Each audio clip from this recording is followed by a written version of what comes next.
While the 20th century taught us that we share a common destiny, the 21st century has revealed a world more intertwined than at any time in human history. The fall of the Berlin Wall brought new hope, but that very closeness has given rise to new dangers, dangers that cannot be contained within the borders of a country or by the distance of an ocean. Think about it. The terrorists of September 11th plotted in Hamburg and trained in Kandahar and Karachi before killing thousands from all over the globe on American soil. As we speak, cars in Boston and factories in Beijing are melting the ice caps in the Arctic, shrinking coastlines in the Atlantic, and bringing drought to farms from Kansas to Kenya. Poorly secured nuclear material in the former Soviet Union, or secrets from a scientist in Pakistan, could help build a bomb that detonates in Paris. The poppies in Afghanistan come to Berlin in the form of heroin. The poverty and violence in Somalia breeds the terror of tomorrow. The genocide in Darfur shames the conscience of us all.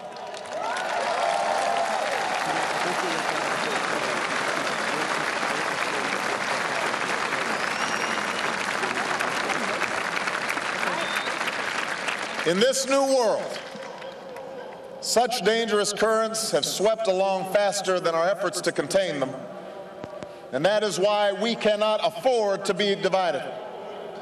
No one nation, no matter how large or powerful, can defeat such challenges alone. None of us can deny these threats or escape responsibility in meeting them. Yet in the absence of Soviet tanks and a terrible wall, it has become easy to forget this truth. And if we're honest with each other, we know that sometimes on both sides of the Atlantic, we have drifted apart and forgotten our shared destiny. In Europe, the view that America is part of what has gone wrong in our world, rather than a force to help us make it right, has become all too common. In America, there are voices that deride and deny the importance of Europe's role in our security and our future. Both views miss the truth that Europeans today are bearing new burdens and taking more responsibility in critical parts of the world, and that just as American bases built in the last century still help to defend the security of this continent, so does our country still sacrifice greatly for freedom around the globe.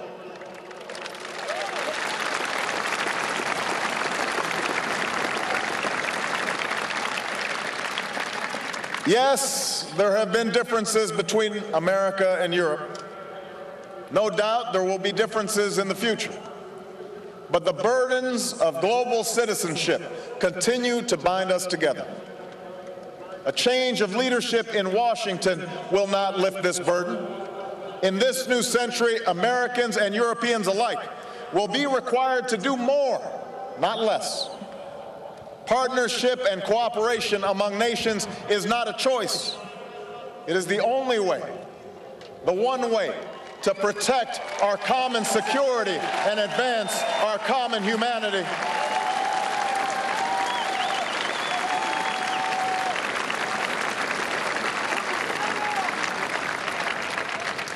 That is why the greatest danger of all is to allow new walls to divide us from one another. The walls between old allies on either side of the Atlantic cannot stand. The walls between the countries with the most and those with the least cannot stand. The walls between races and tribes, natives and immigrants, Christians and Muslims and Jews cannot stand. These now are the walls we must tear down.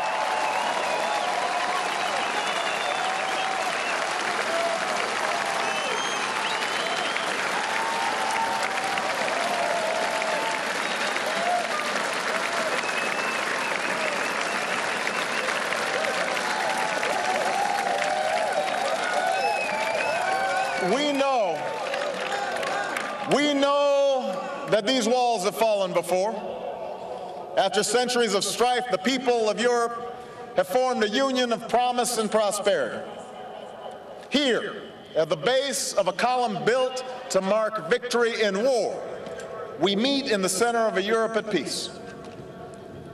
Not only have walls come down in Berlin, but they've come down in Belfast, where Protestant and Catholic found a way to live together.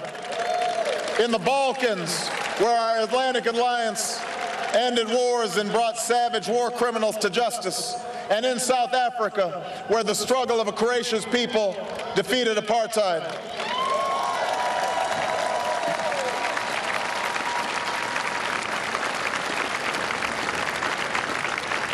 So history reminds us that walls can be torn down, but the task is never easy.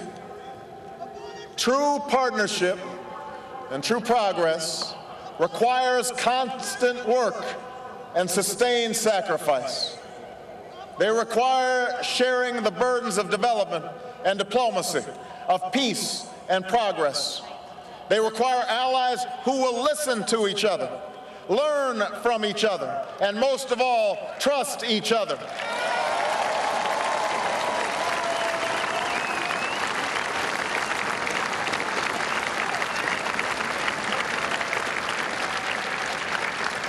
That is why America cannot turn inward. That is why Europe cannot turn inward. America has no better partner than Europe. Now is the time to build new bridges across the globe as strong as the one that binds us across the Atlantic. Now is the time to join together through constant cooperation and strong institutions and shared sacrifice and a global commitment to progress to meet the challenges of the 21st century. It was this spirit that led airlift planes to appear in the sky above our heads and people to assemble where we stand today. And this is the moment when our nations and all nations must summon that spirit anew. This is the moment when we must defeat terror and dry up the well of extremism that supports it. This threat is real, and we cannot shrink from our responsibility to combat it.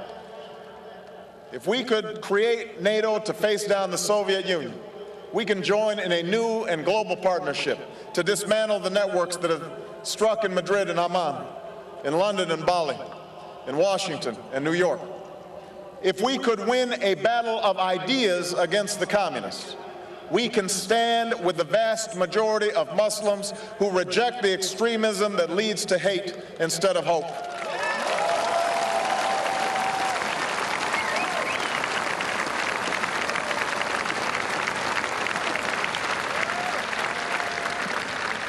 This is the moment when we must renew our resolve to rout the terrorists who threaten our security in Afghanistan and the traffickers who sell drugs on your streets. No one welcomes war. I recognize the enormous difficulties in Afghanistan. But my country and yours have a stake in seeing that NATO's first mission beyond Europe's borders is a success. For the people of Afghanistan and for our shared security, the work must be done. America can't do this alone. The Afghan people need our troops and your troops, our support and your support to defeat the Taliban and Al-Qaeda, to develop their economy, and to help them rebuild their nation. We have too much at stake to turn back now. This